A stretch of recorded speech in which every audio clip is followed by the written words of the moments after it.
retrospectively my favorites of different things in Batman. Like today will be my favorite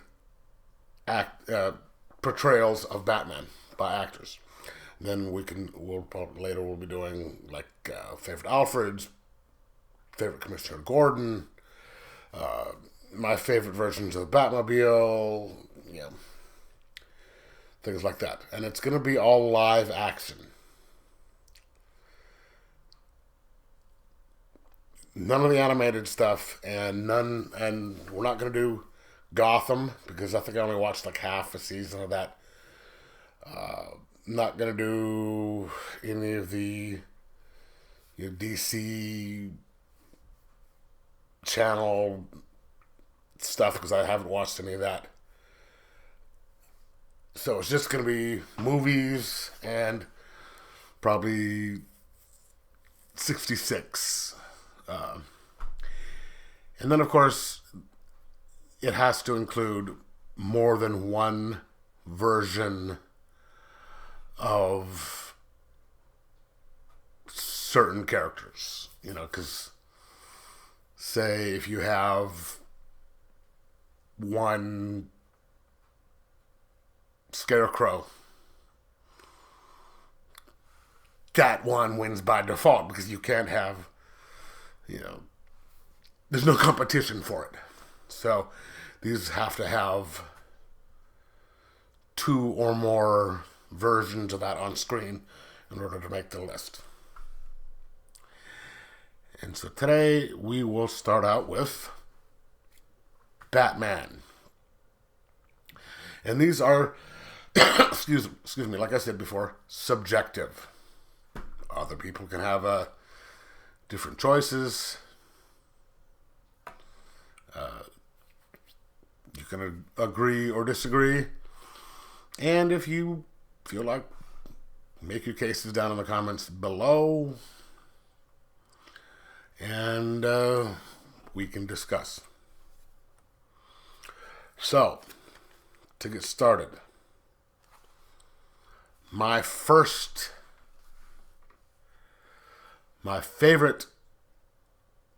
version of Batman in the comics portrayal would be Christian Bale.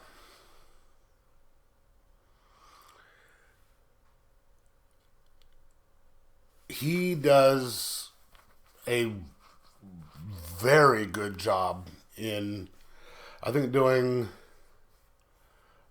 both sides of the coin. He does a really good Bruce Wayne, and he does an even better Batman. The only thing I don't really like is, I mean, that's, it kind of worked well in the first movie when he didn't have a super lot of dialogue as Batman. But then when it came to The Dark Knight and Dark Knight Rises, when he had to speak a little bit more, it's like, okay, yeah. But, and he did Batman in very well. He was really imposing as Batman. My second favorite, and this is probably going to ruffle some feathers,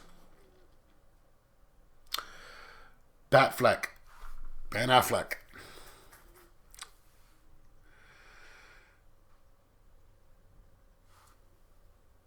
His was more a complete package.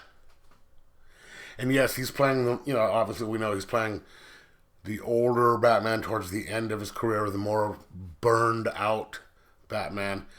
And of course we'll try and ignore the Joss Whedon take on it that he inserted in certain parts of the Justice League. And had we had better scripts for BVS and Justice League, and maybe possibly a full solo Batfleck movie, there's a possibility he could be number one. But at the moment, we are standing at number 2. Number 3, and this would have pained me to say this, and I'm glad, because when I first heard about this casting, I was like, no. And when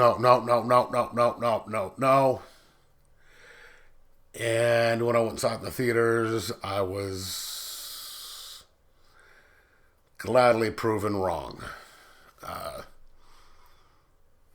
Robert Pattinson.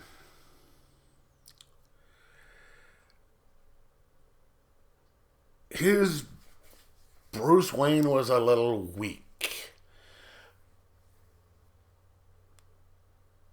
Only because it's, he really hasn't developed his, the character, Bruce Wayne, hasn't been developed as the playboy type of guy yet. We understand he's just starting out, and he's still trying to flesh everything out. Character-wise. Not Pattinson, but Bruce Wayne, he's trying to, he's like, he hasn't figured out that, yes, we need to have a Bruce Wayne to cover for the Batman and stuff. So, that makes sense since it's only year 2. And this one actually does show his detective skills more. Because that's one things I did not like about the Christian Bale one, is it really didn't show, or any of the other ones really, aside from Affleck, they showed some of that in his things. They really didn't show any of the detective side. Bale, they said they had, in the second one, they had a few minutes where he was working on the computer to try and identify the get the bullet put together and get the fingerprints on it. That was it. At least with the Batfleck, and that's one of the reasons, another thing he was placed as high as he was, you got to see the subterfuge, the investigative things they did.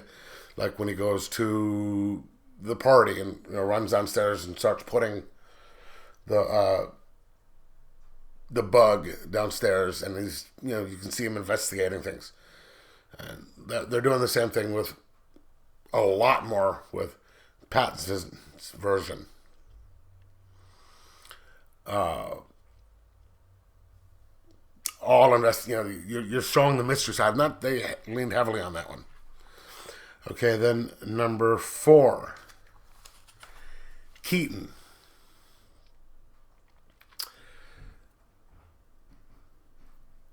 I was in 89. I was in Japan, and I remember seeing,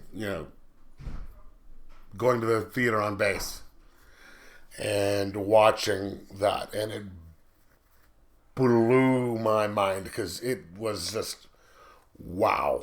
And of course, that was the first time we'd ever seen Batman taken seriously. You had the Super Friends and stuff like that, which I loved as a kid. Yeah, but then the 66, which I'm still not a really big fan of. That was too camp and all that. But he did a great job. At the time, he was obviously my favorite at the time. And he's still, incredible. I mean, people say that, someone from my generation, him being the first serious Batman, they should be, it should be him. It's sort of like your bond with whatever Batman you grew up with, or whatever Bond you grew up with is your Bond. And I guess generally that works, but, my Bond was Roger Moore. And I liked Roger Moore until I got, older and started seeing some of the Sean Connery stuff. And then also the guy that, why can't I remember his name? the guy out now. But Roger Moore is now my third favorite Bond. But anyway, we aren't here to talk about Bond. Okay, my next one would be Kilmer. Val Kilmer. He did it. Yeah, I was impressed, and he, despite the deficiencies in the script and all that, he did a really good job. You know, obviously not as good as the other people, but I heard a story, and I don't know if this is apocryphal or not, that everybody's favorite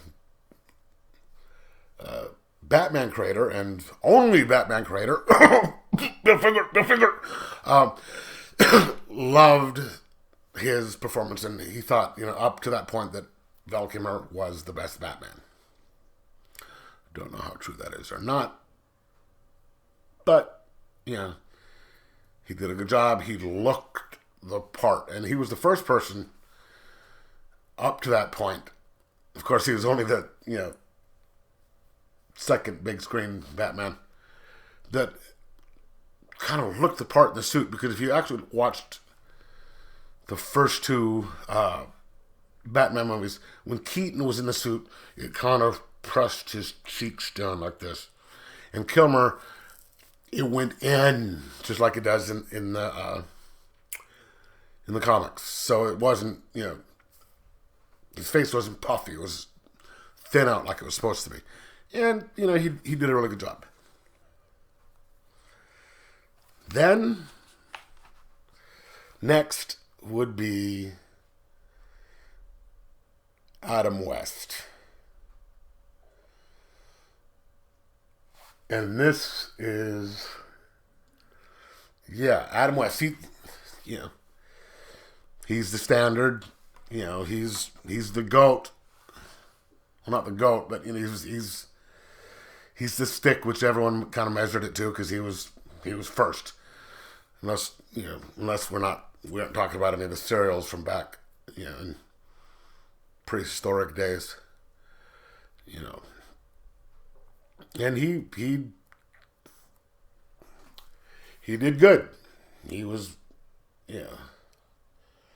obviously not the highest on my list, but he's, the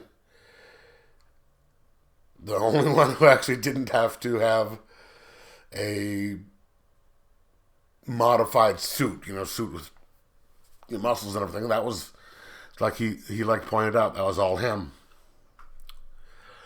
And, taking for account of what that was, it was the camp in the 60s stuff. He did his job, and he did it well. And then, lastly, George Clooney. Oh my God. Where do we start?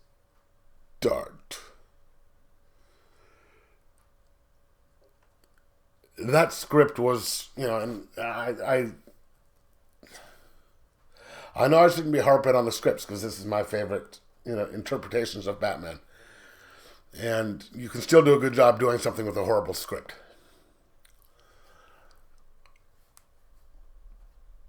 But, that being said, he didn't even really do a good job at that. Even with the, he was just, I don't think there was much difference between his portrayal as Batman and Bruce Wayne. Bruce Wayne was sort of unrecognizable as Bruce Wayne. And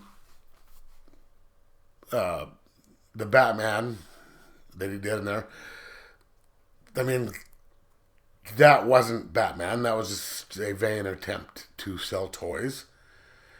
And it was horrible. And even George Clooney says it sucked. I mean, He says he'd pay people back if you meet him on the street and you say, dude, I want my money back. He will pull money out and hand you your money back. He's admitted that he'd do that because it sucked. Yeah. So the performance is really bad if you're one of the better actors or the more famous actors in the world sits there and goes, yeah, my performance blew. And it did. So, all right. So that is my list for favorite Batman portrayals. Let me know what you think of my list, my rankings. Tell me in the comments below if you agree, and if you don't, what is your list? Who would you put in what order? Anyway, so let's like, subscribe, and enjoy all things Batman.